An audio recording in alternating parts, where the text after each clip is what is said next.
hardcore boxing fans out there. How you doing?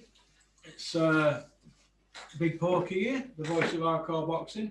Can I just say welcome to our exclusive members area. That's the button below the video on YouTube that says join.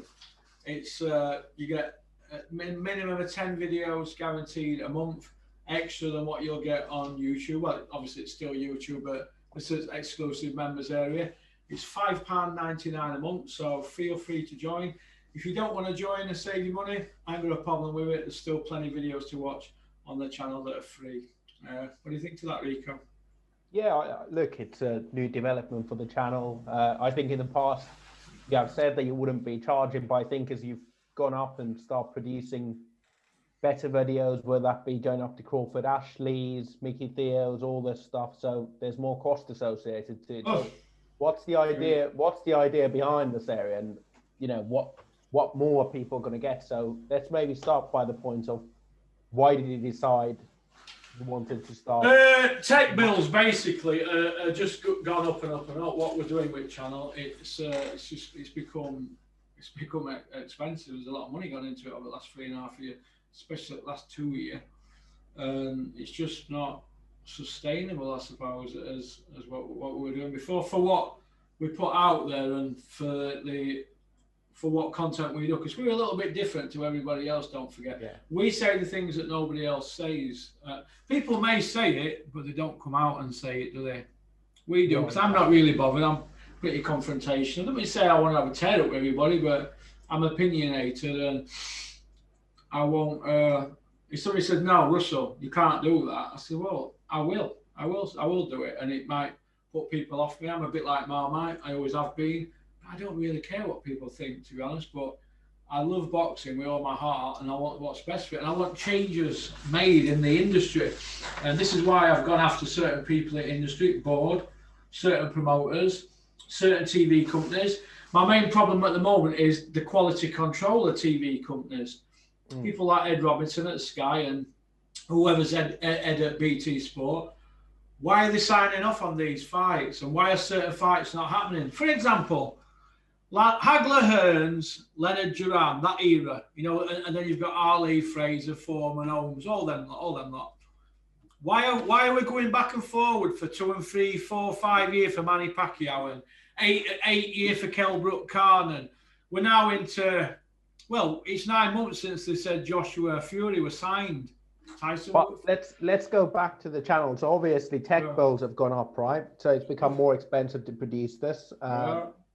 So does that mean you've been out of pocket for doing your videos? Thousands of pounds have been spent by me, by this gentleman here.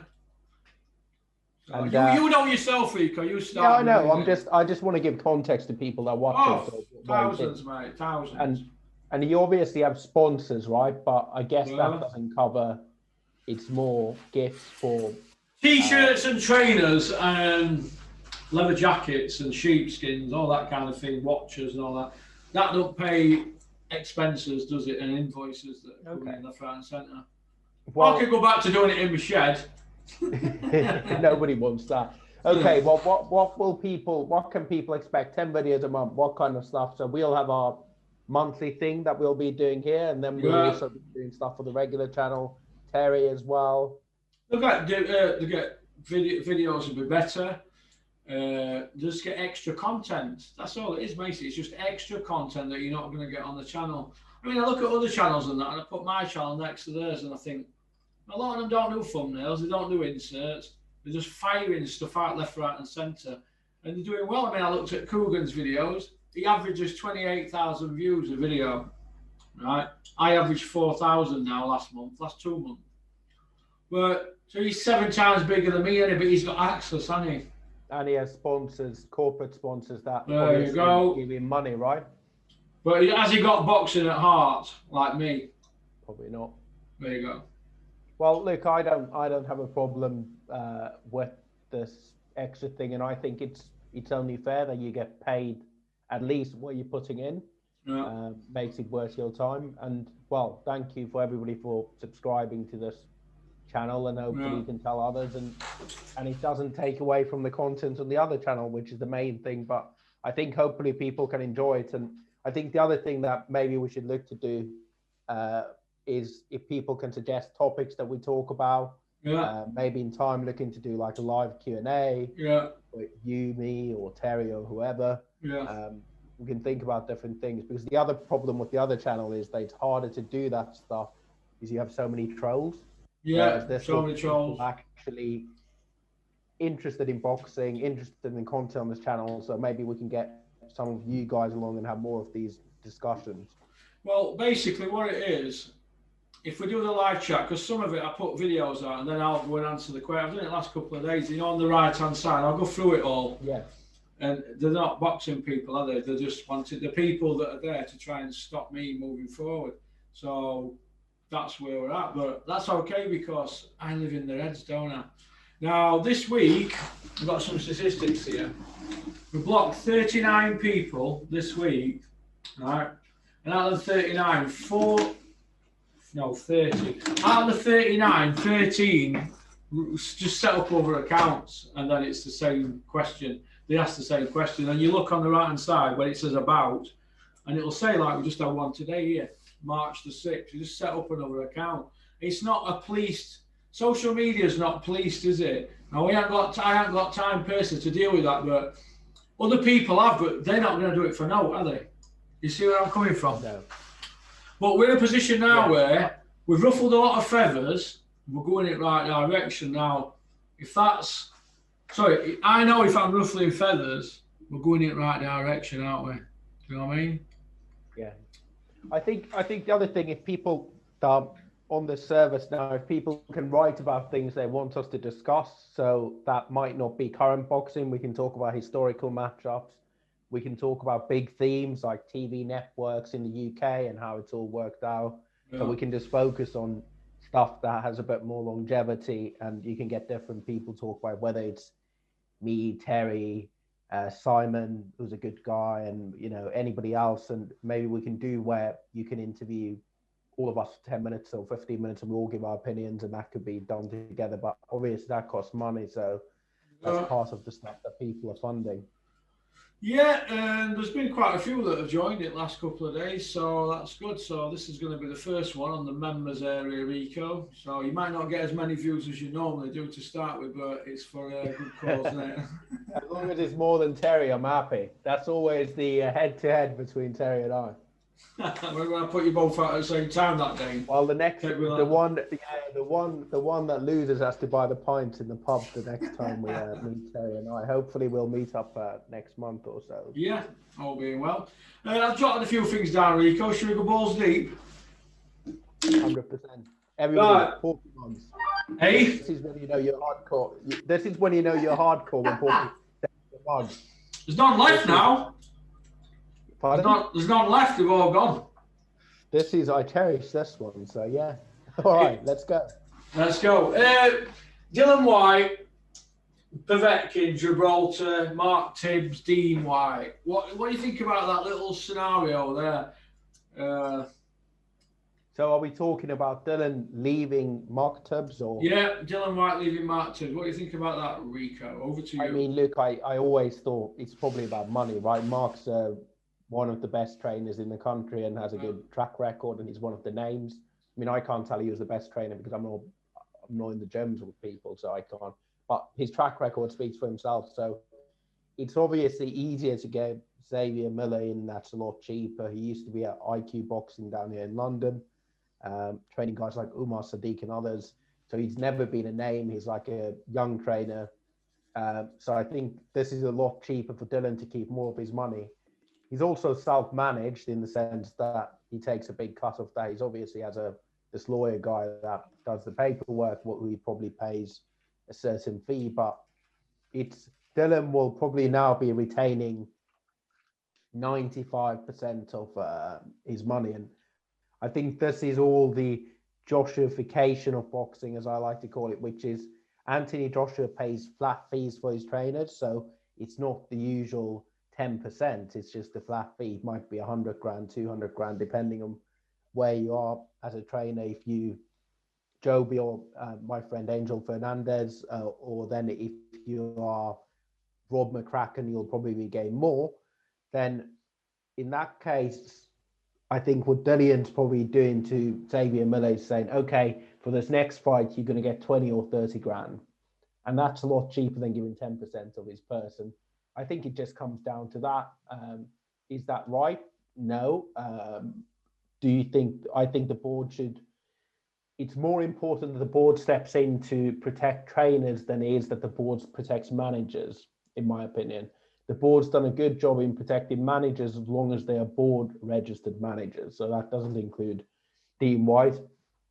So I think this is the loophole that trainers can get themselves into. So Mark invested a lot of time away from his family to go on all of these camps with Dillian to effectively rebuild Dillian from the guy that lost to Joshua into a world-class boxer. The heavyweight division isn't particularly deep, but he was, top 5-10 fighters in the division. But now when the big bucks come in, he's been cut out and we've got a cheaper guy there.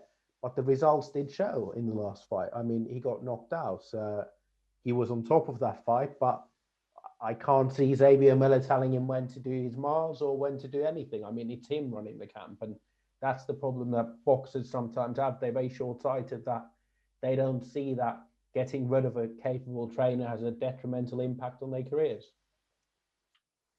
Yeah, I see. I agree where you're coming from. Do you think that Povetkin beats him in rematch? I still don't think that. I think I've said it before. The reason is that I obviously had Dillian favoured in the first fight. Povetkin's had COVID. He's that bit older. We've seen with a few athletes that have had COVID where they've had a long-term effect on it. So one of the NFL quarterbacks, a guy called Cam Newton, he started last season at the New England Patriots really well. He had COVID. He was off for 2 weeks. He was more or less asymptomatic, lost his sense of taste, but he wasn't the same player for the rest of the season, which is about another 10 weeks or so 2.5 months. So I think the older he gets, and also with COVID, we don't really know what it does to athletes' bodies, whether they can recover. So I think everything's stacked against Povetkin, unless it scores another knockout. And I think Dillian might be more cautious in this fight, and he'll probably end up winning on points. Yeah, I probably tend to agree with you there, but I'm going to put my bet on a Povetkin knockout.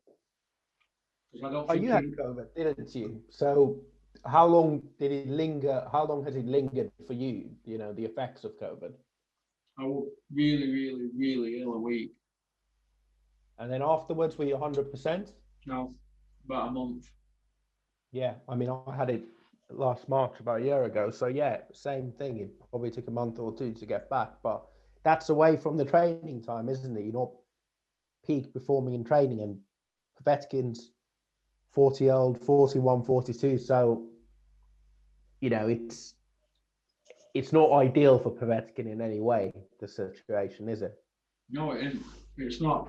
Do you feel that Dillian White will keep Dave Caldwell on as an advisor? Because I'm hearing that he's gonna. Well, look, it was convenient for Caldwell to be there. He buddied up with White and he turned up in the bubble, and he was the only guy they could get there. So I think the question is, did Dave Caldwell add enough value in a knockout loss that he thinks I should be paying this guy X amount? Yeah. Whether that be 30, 40 grand. So probably not. Also, if they're doing this in Gibraltar, Caldwell needs to be flying somewhere, whether that's in Portugal or somewhere else for the last week of the camp so that he can isolate with those guys, or, be with those guys, and then they can fly to Gibraltar together, because there's no point in flying Caldwell to Gibraltar and then he's there with his fifth bucket in the corner talking on top of Xavier Miller. And he has that new guy, doesn't he? Harold Knight, or what's he called? The guy that was one of the many trainers that worked with Lennox Lewis, didn't train him, but that guy from the Kronk Gym. So he has a new guy there anyway. So he has a guy that's the experienced voice that will be in the corner on the night and has been involved in training camp. That doesn't mean now, does it, that Harold Knight can't fight for him? Plus, Dillian White's not Lennox Lewis, is he? No, but what I'm saying is that there's no space, there's no point in paying another guy in Dave Caldwell, if you're already paying this Harold Knight guy that's been in the camp, and he also has Xavier Miller, and it's just more money to be spent on a guy that doesn't add much value when you already have two guys that are your trainers. It'll just be somebody there, like just to tickle his ego and just to reassure him on things. That's all it be. You're paying people to tell you what you want to hear. That's all it is. I've seen it with my own eyes. Well, you have the big fight experience, right? With Mark Tubbs, you had a trainer that has big fight experience. That's been in every situation. You have a trainer that's been next to his dad, who's one of the greatest trainers this country has ever produced, who can tell those stories, who has seen every situation, who can be in the changing room when the gloves are wrapped, can inspect the gloves for other guys. Xavier Miller doesn't have that experience to do that at the moment. So what you have in Harold Knight is the guy that can talk the war stories and convince you. I mean, I'd say 70% of training a fight is really about convincing them on the night that they have the best chance of winning and reassuring them. And that's what an experienced guy does, whether they're any good or not. That's besides the point, isn't it? They're not playing the fight. Yeah, but we wish White well. I can really tell from your tone you wish him super well. I wish he'd fall down the well. Now, I'll just be honest, Dillian, I hope you get iced again. I'll love it if you do. How's about that one? Right. Joshua Fury, Aaron Warren, Hearn, Heyman, Kinahan. It's all mixing it. Too many cooks spoil the broth. Do we agree? Too many cooks get paid a lot of money, right? That's the real thing. I mean, as we are talking about Tyson Fury, did you see the Del G stuff last week? Have you heard of this stuff? Del G on Twitter, fake numbers. Oh yeah, it was 158,000 views, wasn't it? But somebody said 1.9 million. 1.5 million. Yeah. So Del G, really nice Derek on Twitter, who I chat to quite a bit. Very nice guy, Scottish geezer. He put out a tweet. He's a good troll on Twitter. I mean, he puts out these fake things, which are quite funny. Knows his boxing, used to be a very good amateur boxer himself. So he put out this tweet last week, early in the week, saying, I'm going to make up fake numbers and see what happens. And then he tweeted like all the numbers from his source for, like Michael Benson does. All these numbers, and he put, MTK 56,000. Then he put down the figure for Tommy Fury, 1.5 million, and said, great draw, yada, yada, yada. And most people under that were commenting in jest. So even I commented and said, Del, can you check with your source? Were these like real view, were they digital views or, television views? And then he said, yeah, I've checked with my source. So anyways, next day happened. Tyson Fury screenshots his tweet and tweets that Tommy Fury's done 1.6 million views. And 1.9 it was. Yeah, and then the next thing you know is Jake Paul's putting out a video, Tommy Fury's putting out the video, all based on this fake tweet that Del G has done, which is quite funny. And yeah, really nice Derek on Twitter, worth a follow. Funny boxing stuff always. But yeah, it's just shows you how gullible people are. So what are you saying then? Tyson Fury were putting out lies? Well, he puts out the numbers, probably full well knowing that they're not accurate, but he puts it out to big up his brother to point out how he's done over 1 million views. So yeah, he was putting out lies, but he didn't take the tweet down, which was quite funny. He did. No, he didn't. They're not going to do, are they? Because they play media again. They love it, man. Every day they put stuff out. Even Russia Today ran a story about Del G pranking Tyson Fury, which was quite funny. Had my Twitter handle, which Del sent to me, which was funny. Does Joshua Fury happen this year, Rico? Yes or no? No. Why are they putting stuff out every day saying it's closer? And then there's the spinning narrative. They must have storylines every day now for the next 6 months or something, or 9 months. What do you think?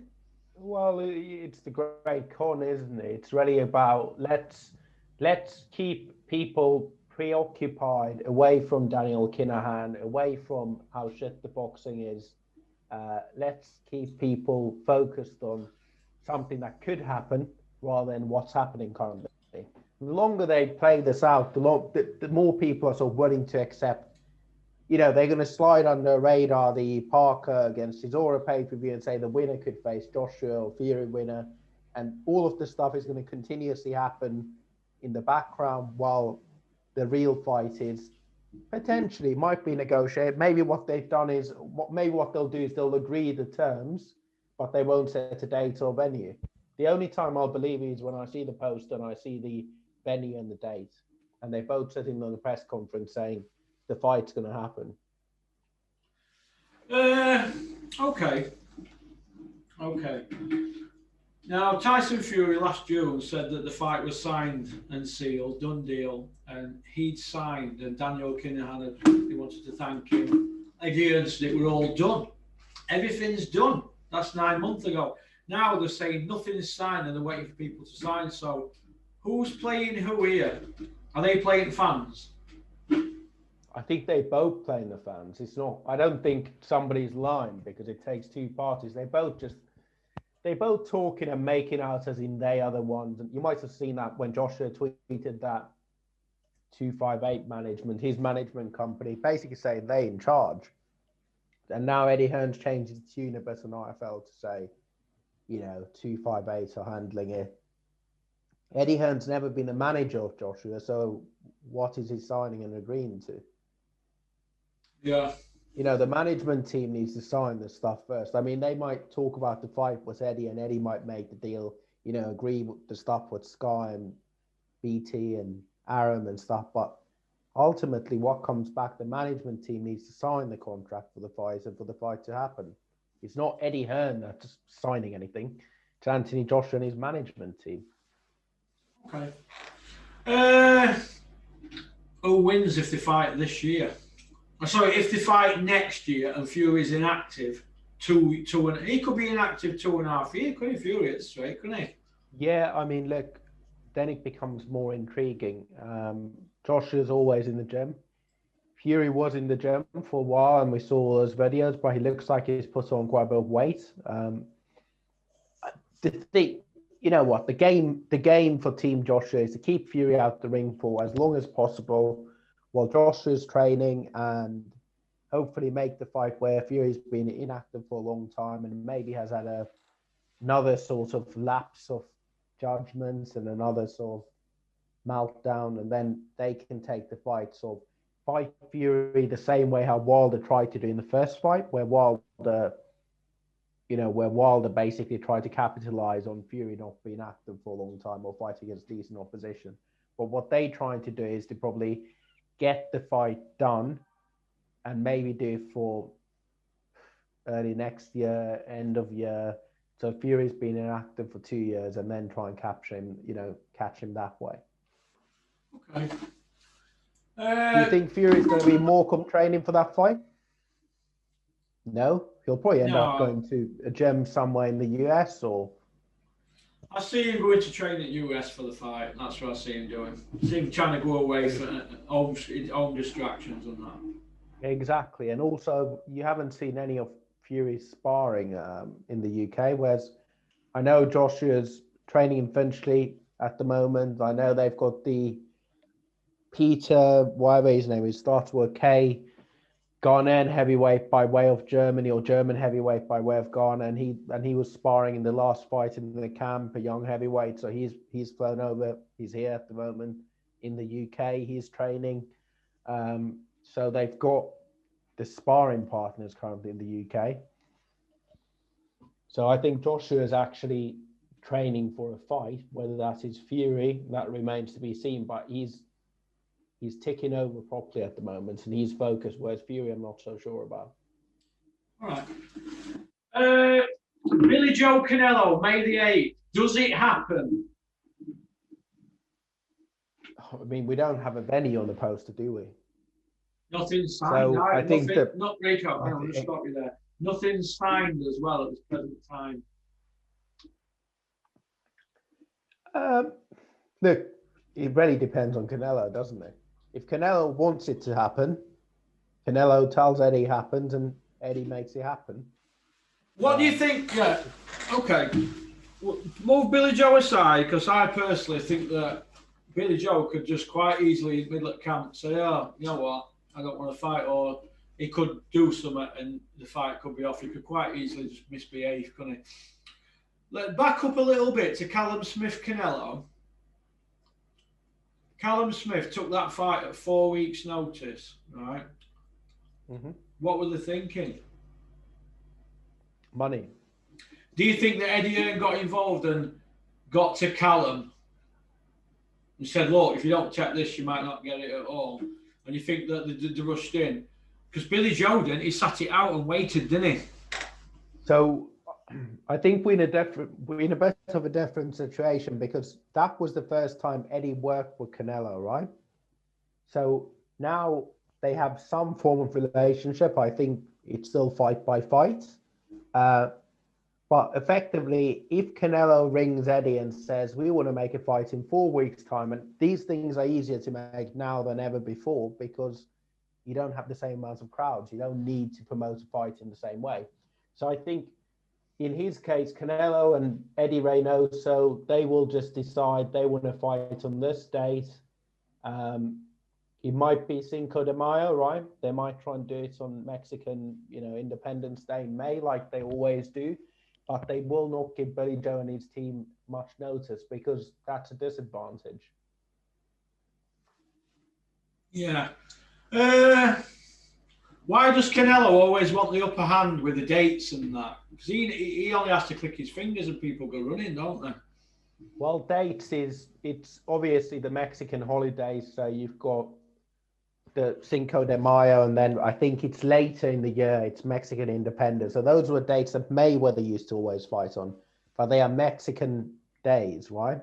And the idea is that those are days when families get together, when everybody gets together and has often watched boxing, whether that be Julio Cesar Chavez, whether that be Barrera, Morales.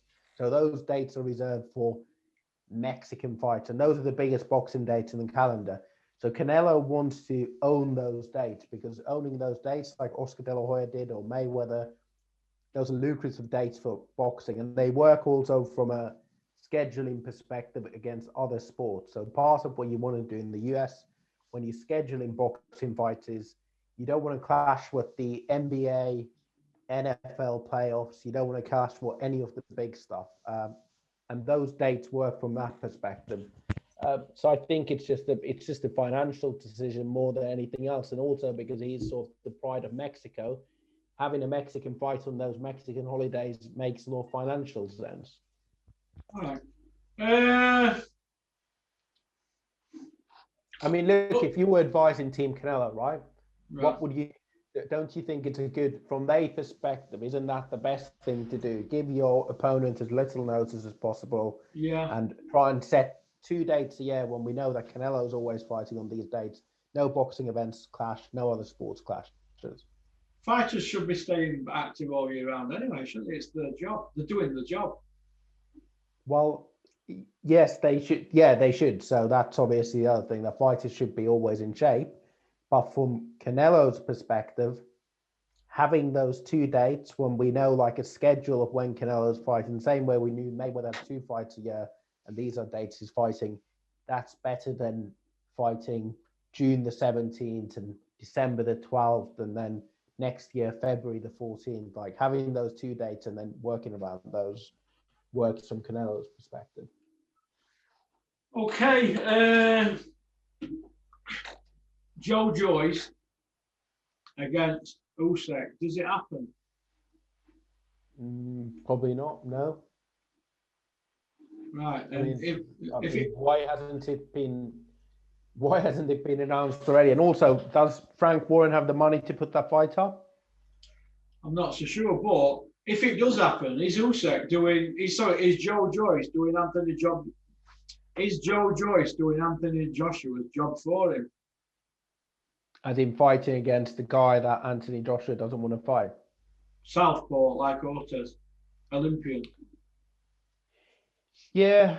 I mean, look, I think what Usyk he's a tough opponent for any heavyweight. I don't think he beats Joshua because I think he got whacked quite a bit by Bradis, and even Chisora was giving him problems just with his size rather than actual ability. I just think it's not, he doesn't speak English. It's not as big as a fight as people think it might be. Like, why would he tune in? It's just another Pulev fight in many ways. Boxing hardcores are going to tune in to watch Joshua regardless, right? And the casual fans. So why risk him against somebody like Usyk that might be problematic? Why not just put him against guys that are easy opponents or then those marquee fights? And that's the strategy they do. Yeah, you're probably right there, Rico. You're probably right. Michael Benson. Go on. Just a quick one. Like, what's Joe Joyce's options? He's not young. He's not marketable. He just needs to face the tough guys and win, because he'll have a good CV by the end of his career, believe that. But, you know, what are his actual choices? Like, where can he go, Joe Joyce? He's a big dummy, in my opinion, mate. He doesn't speak, does he? He just walks around, lets Sam Jones speak for him. Yeah, I mean, that is true, but like, where can he actually like go? Like, what's his options? Like, if you were advising, Porky Promotions was advising Joe Joyce, like, what's the route you'd take? Would you try and climb up the mandatory rank, you know, climb up the rankings and just do mandatories and just wait for 1 year to fight? Do you want me to answer that, or have you just answered the question? Answer it. Joe Joyce, what he should do is simple. He should ring 20th Century Fox Films and ask them if they're going to make another film called The Mummy 2, and they should apply for the main part of being the Mummy, or Frankenstein. How about RoboCop? Yeah, RoboCop.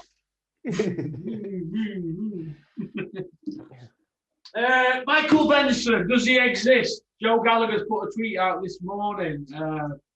Obviously, we're Saturday now, aren't we? Joe Gallagher's put a tweet out. Who's Michael Benson? If he exists, why aren't we seeing a video of him interviewing fighters? Can any fighters come forward and say they've met him? Sam Jones has tweeted, he's met him, he knows him, blah, blah, blah. But where is the photograph of this man who's causing so much problems in the sport of boxing?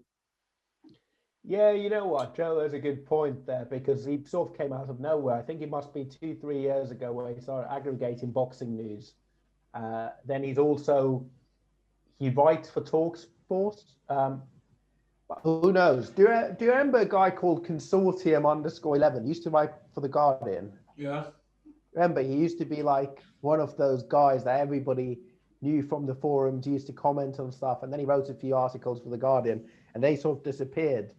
But he was like a bit of a myth, because everybody used to like this stuff, and this was before YouTube channels took off, when Porky was hammering the forums.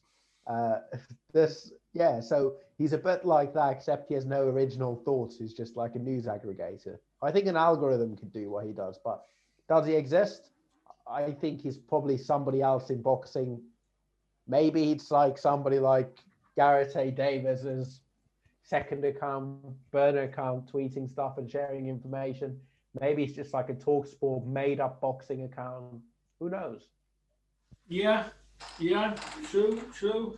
The Ian Dark video. Did you see it? No, what's that? I've got it here. I'm going to put it on the channel. This is about 60 seconds, so just bear with me. We'll get this. I like Ian Dark. Hey? I quite like Ian Dark. Yeah. Yeah, I thought he was a good commentator. Let's have a look.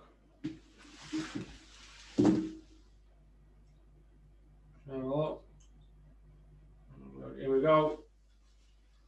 Sometime soon, but the timing was bizarre. Yeah, I was disappointed. Like, you know, at the end of the day, I want to put a class performance in night, and until oh shit, hang on a minute.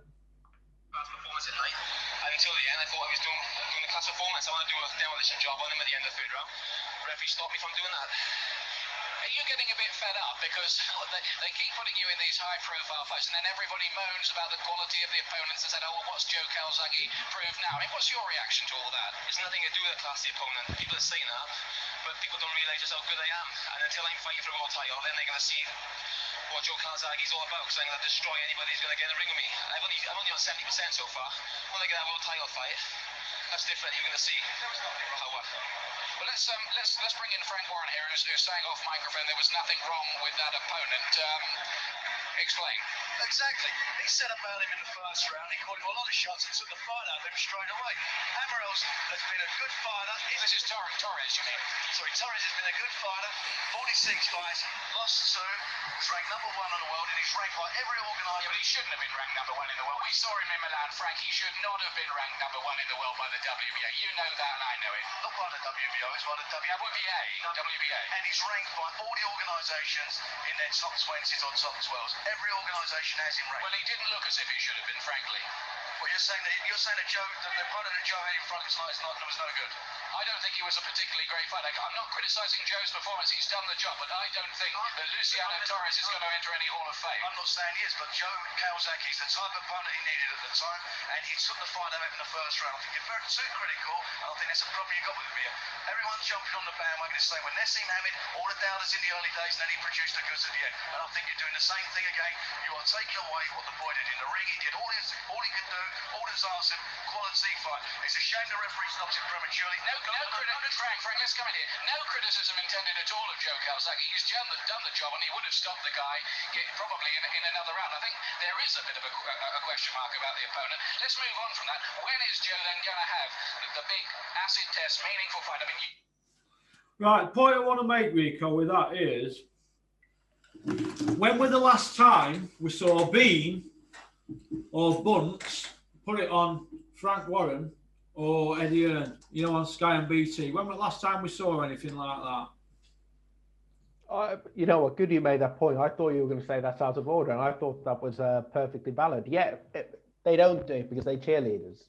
That's why I say Ian was good at his job. He was pretty candid. Even Steve Barnes doesn't do it, does he? I think the problem with boxing these days is it's so partisan, and what I mean by that is Sky is in a separate universe to BT, and what they do is they build up their fighters so that all of these people look like quote unquote roadman killers, as you call them. That everybody's sort of inflated. So if you watch boxing in isolation, you only watch Sky Sports boxing. You know, you're mainly a football fan or you're a rugby fan, and you watch BT. And you're just watching their boxing shows, you believe the hype. And that's who they're trying to con. They're trying to con the casual fans. It's not aimed at us. So boxing has changed because it's less mainstream. It's changed in the way that we've just been trying to convince, or people are trying to convince us that it doesn't exist. And this happens even in the US with PBC. They do the same thing, where they're not ranking Crawford in the best welterweights in the world. And the problem is that these commentators work for the promoters. They don't work for the fans. These broadcasters aren't there for the fans. They're there for the promoters, and they're there to make money. And that's the real problem in boxing. We don't get objective views outside of Porky's Corner and a few other outlets. Yeah, I mean, they do my job for me, these people, because I can pick bones out in any situation because I smell the bull at the drop of a hat. I can smell it that quick. Now, Ian Dark there, he looked to me like he just gave an opinion that the fans had given. Now, Frank Warren, it's easy to get out of these tight spots. You just say, well, Joe, we're too good for the kid. But he would have got knocked out anyway. But the point I want to make is you go through Joe Kawasaki's career, there's a lot of British world title fights in that, isn't there? For example, he had 22 world title fights. 22. And only 8 of them were world champions. So who were the other 14? Well, we couldn't name them. It's a bit like his career's, I wouldn't say it's as bad, but it's similar to Johnny Nelson's career, isn't it? Well, Johnny Where Nelson, you just have a lot of mandatories, nobodies. Yeah, exactly. Yeah. I think that leads us well into Canelo Yildirim and sort of governing bodies roles. Just coming up to that now, mate. Very right down.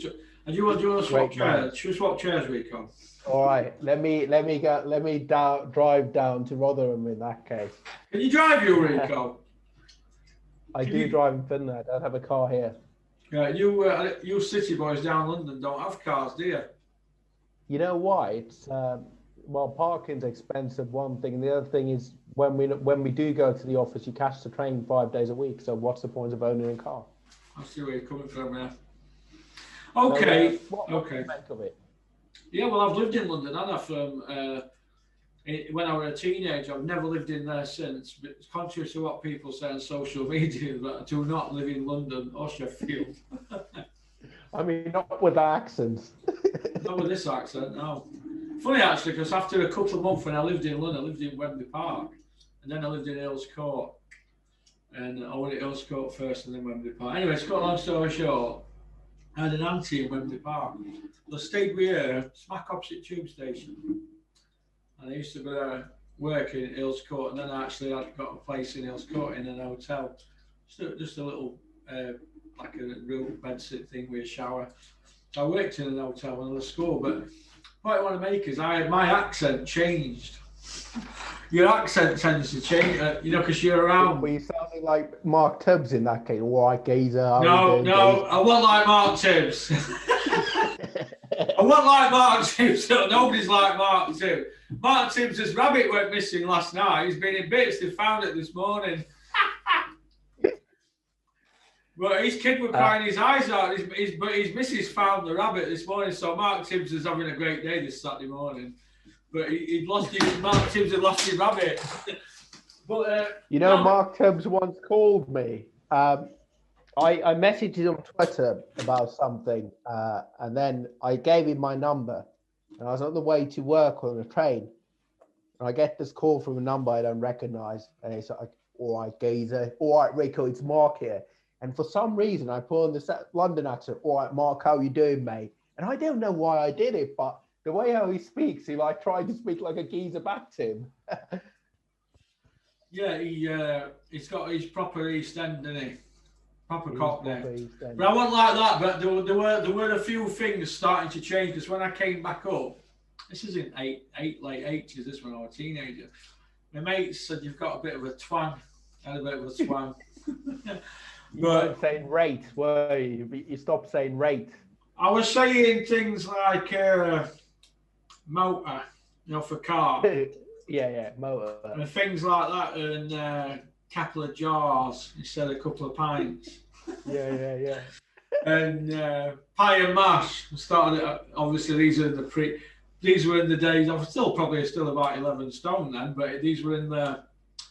I would come out with things like, "Hey, we need to get a few pie and mash shops around here," in Doncaster.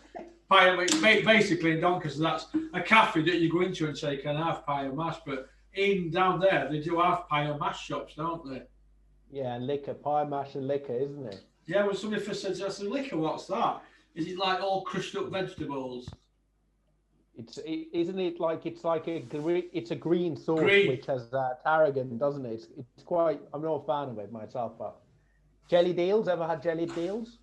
Jelly deals, no. But when I went to Mark Tibbs Gym when I was setting off there, I ended up in East End, or is it East Ham or Bow or wherever it is around there. And you're hour to hour. It's 5 hours across London, isn't it, to get to Cricklewood from down there. Yeah. Instead of going around M25, I just went shortest route on sat nav. And I thought, 5 hours, it only took me 3 to get here. But and actually I went by one of them places, a jelly deal place. Yeah. But I've never tried them, actually. I don't think. No, I'm not. It's sell them mainly down docks area around that way, innit? Yeah. But I've never tried it. But I will, Mark. when we went for something to eat, I thought, he said, "I'll take you for some pie and mash." I went, "All right."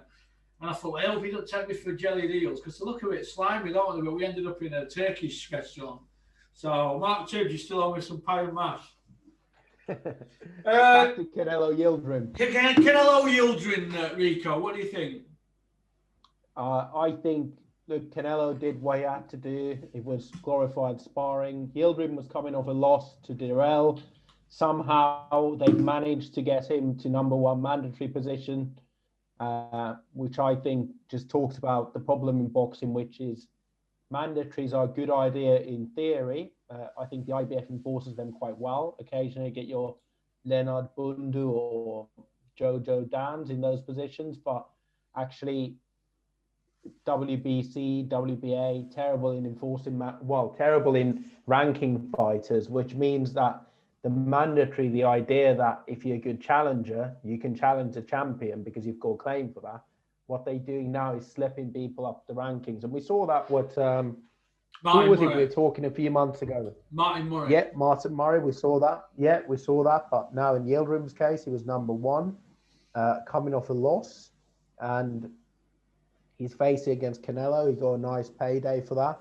He got battered.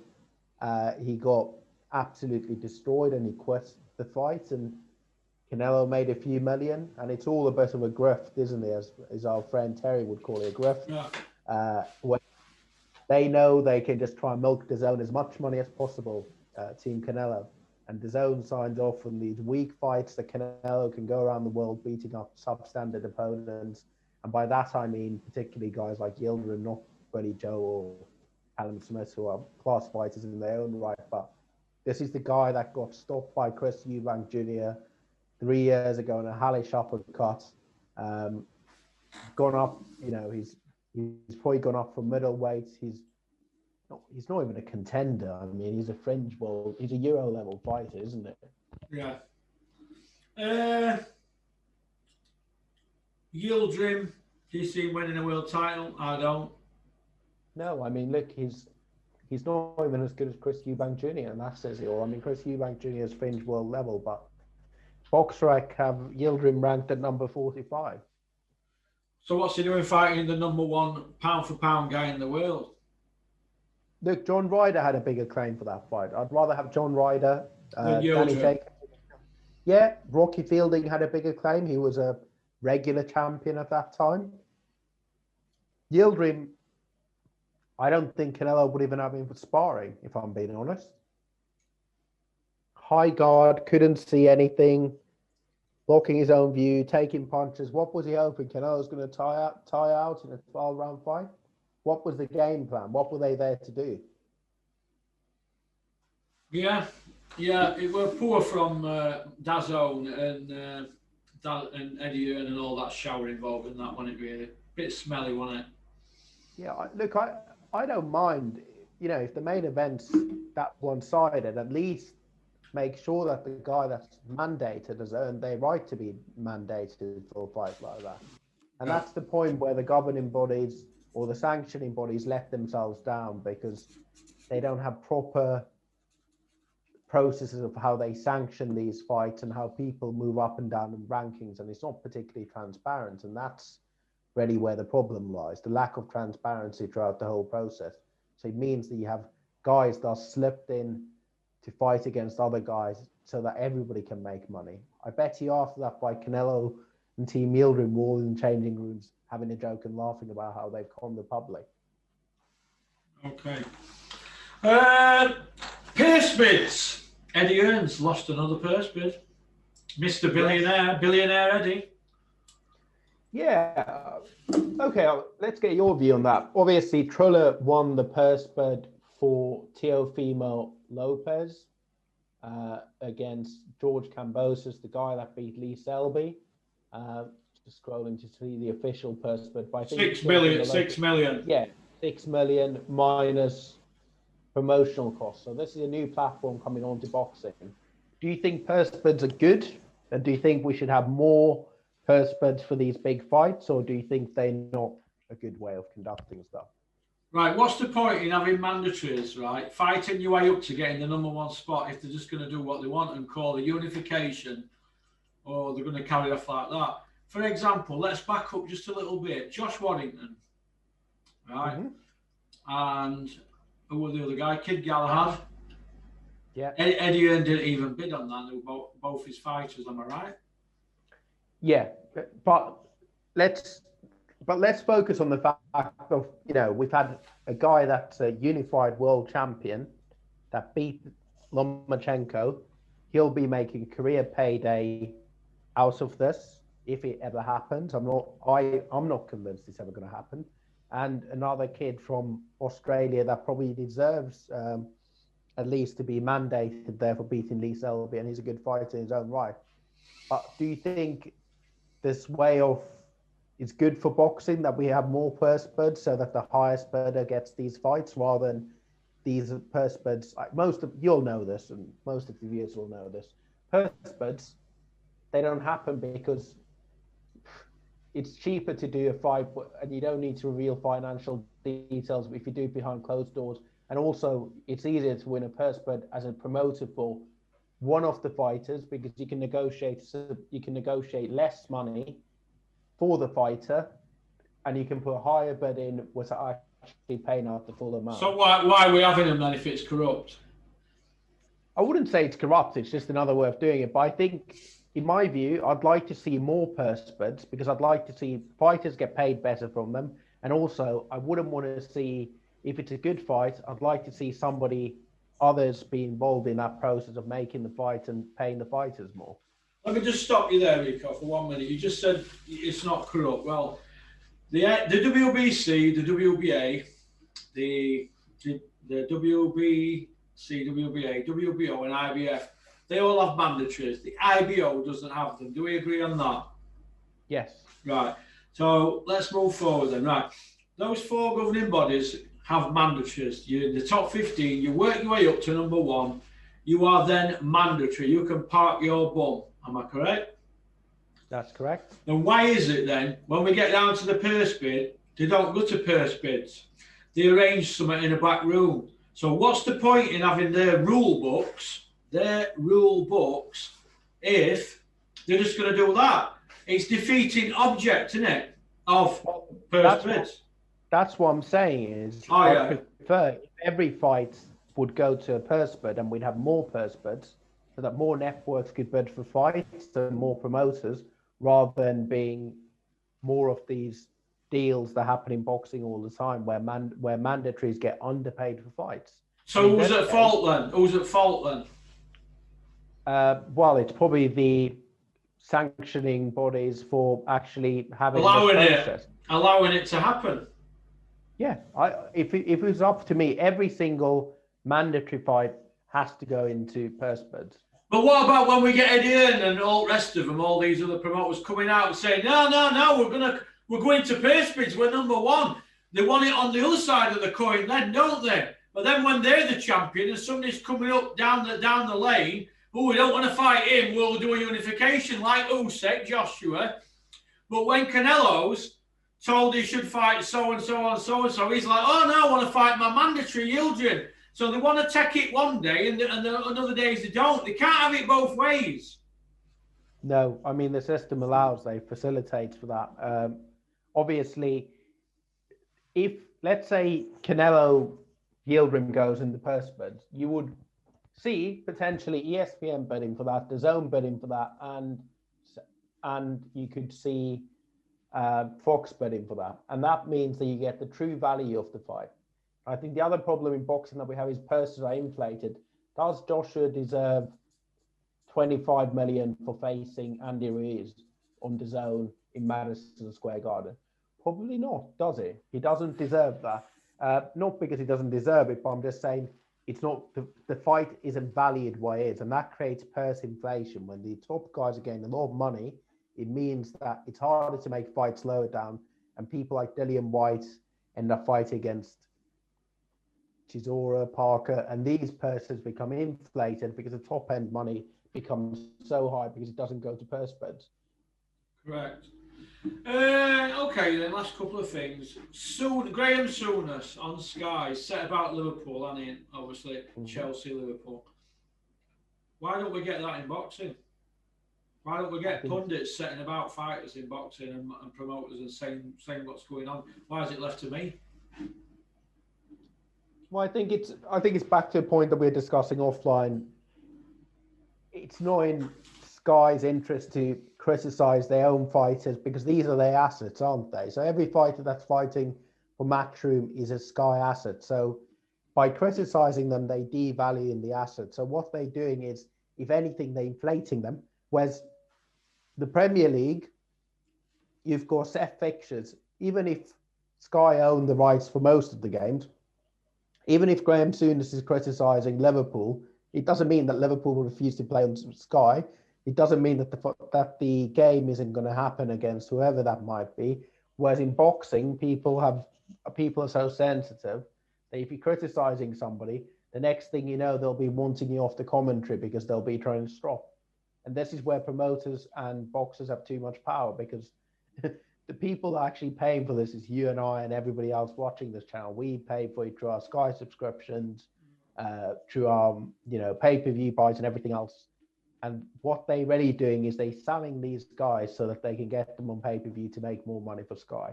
So the broadcasters and promoters are the enemies of the fan in boxing. Whereas in football, the broadcasters and the commentators are the friends of the fan because they demand more and they want to be transparent so that people can watch the product. Yeah, you're right again.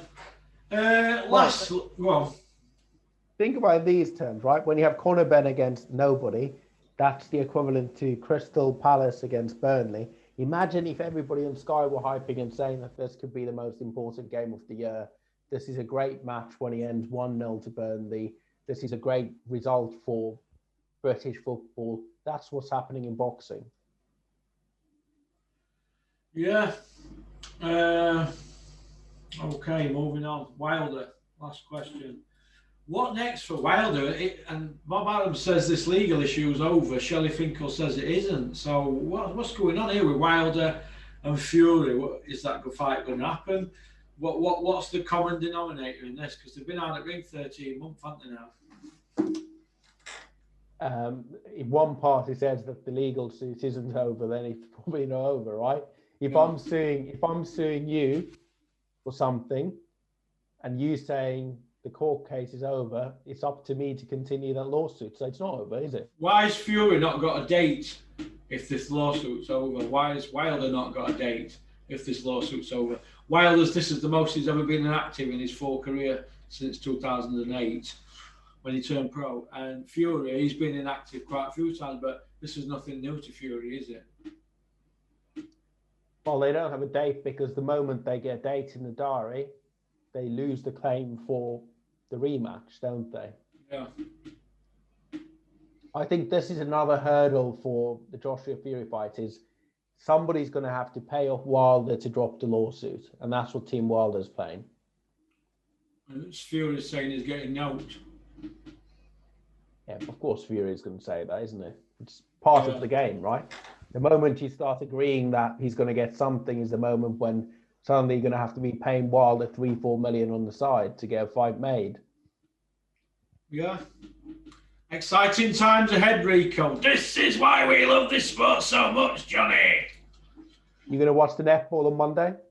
No, I'm not a netball fan, mate. Are you? No, I don't think I'm not a fan. I'm not sure how many of the boxing audience watching that last card on Sky were netball fans, but here we are. Okay then, Rico. So we'll wrap it up, and we've got the first one done on the members only. So thought it would be quite refreshing to do it with you, considering I started out with you from day one on the channel. So thank you very much, young man. Established 2017 in Porky's Shed. Yeah, I know where Dennis's off. Well, one of Dennis's offices. Dennis is off. The first one, wasn't it? Yeah. But after most of them were in Shed, weren't they? I do remember the videos where you're doing weights in between. You've come a long way since that. There's a fiddle now, aren't I, Rico? Yeah. I don't know about that. 14 stone 11. So I need to get another £11 off, then I'm half the person I was in April 2013. Or 28 You weigh stone. less than me. I'm about 15 stone, so. 15 clam, kid? Mm-hmm. No carbs at night, kid. That's what you need. Probably, Says me, expert. Okay. Well, you are. Well, I've been through it, haven't I? But like I said, I'm still being sick every day, and it's a bit crap. Don't eat salmon, mate, or don't have nightmares. Sick of it. I'm just waiting to get my teeth done and my hair done. Teeth and hair done as soon as we can get a flight. So, what are you going to have? Are you going to have what are you going to have, like a mullet, or what are you thinking of having when you get your hair done? I'll just have it short, won't I? But there's no there in the middle, is there now? Just going to keep it short, grade knob. I'm going to have it done. That's getting done in Manchester when they're open again. At teeth are getting done at M3 Dent, Bulgaria. Zirconium, is it? I'm having it full lot, VIP package. full 24. Just hope I don't look like a crocodile. Load of teeth. But I'll be able to eat an apple through a letterbox, I've been told afterwards.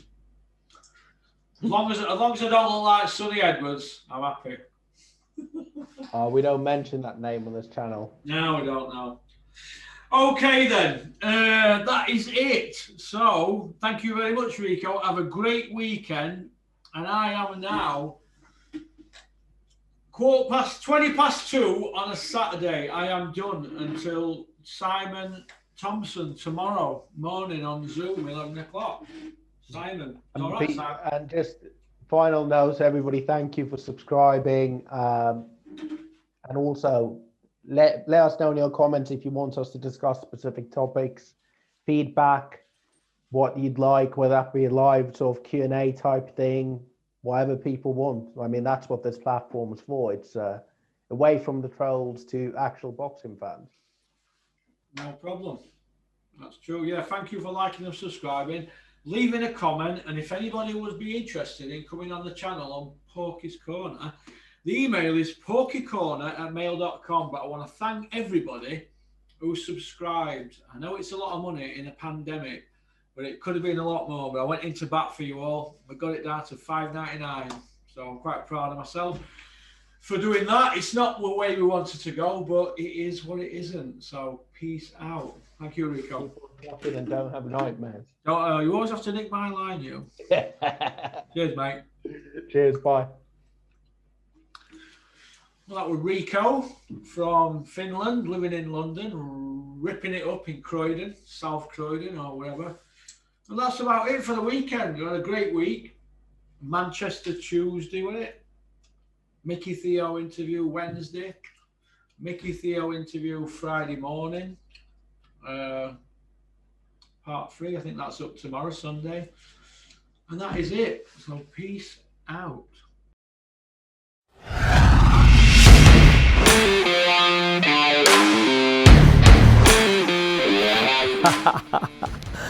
You like that one, didn't you? Right, first of all, I just want to say thank you very much for liking and subscribing. It means a lot to me, because we're on this journey together, aren't we? So anybody got any ideas for the channel, fire them over to me, porkycorner@mail.com. All right. Shout out to Innovation Alloys and South Yorkshire Packaging. All right. Don't forget to subscribe. Keep on trucking.